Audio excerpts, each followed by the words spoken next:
Eu tenho umas 2 horas de caminhada até onde está estacionado o meu carro. E eu vou ir no percurso fazendo umas fotos de paisagem urbana com o meu telefone. Então, bora lá.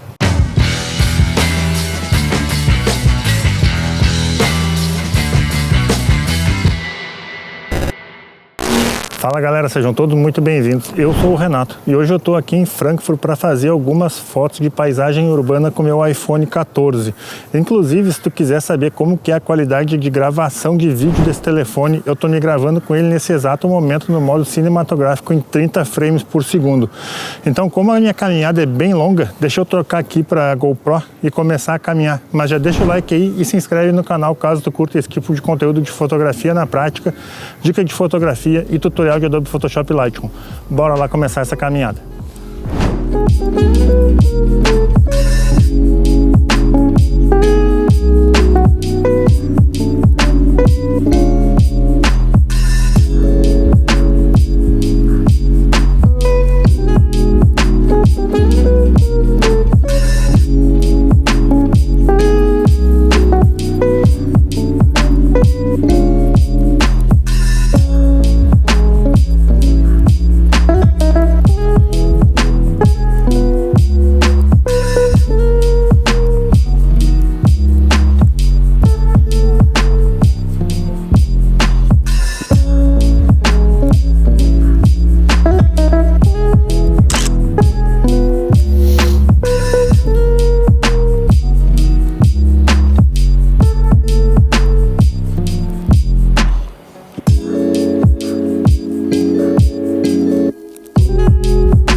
Então, essa ponte aqui eu já vim fazer umas fotos.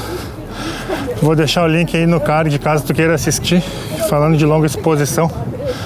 Mas é muito legal aqui, eu fiz uma composição daqui assim, mais ou menos, ó.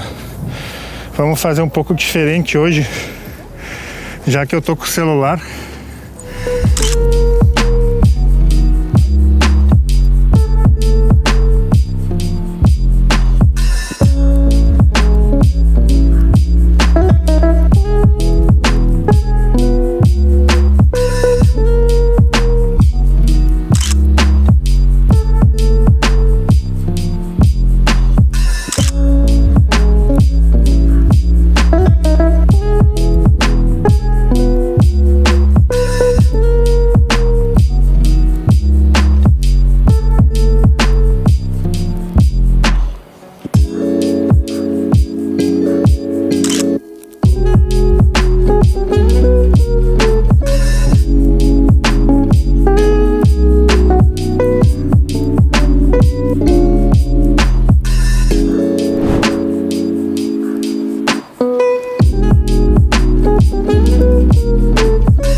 Então, cheguei no carro agora e apesar de não ter falado muito no vídeo, porque para falar a verdade, se eu fosse ficar comentando cada uma das fotos, essa caminhada de 2 horas ia ser uma caminhada de 4 ou 5 horas.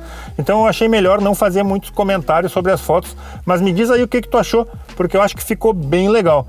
E se tu quiser ver um vídeo onde eu te dou algumas dicas de tratamento de imagem, clica aqui nesse vídeo. Porém, se tu quiser ver o vídeo de eu fazendo umas fotos de um castelo muito legal, clica aqui nesse outro vídeo. Muito obrigado por assistir e até semana que vem.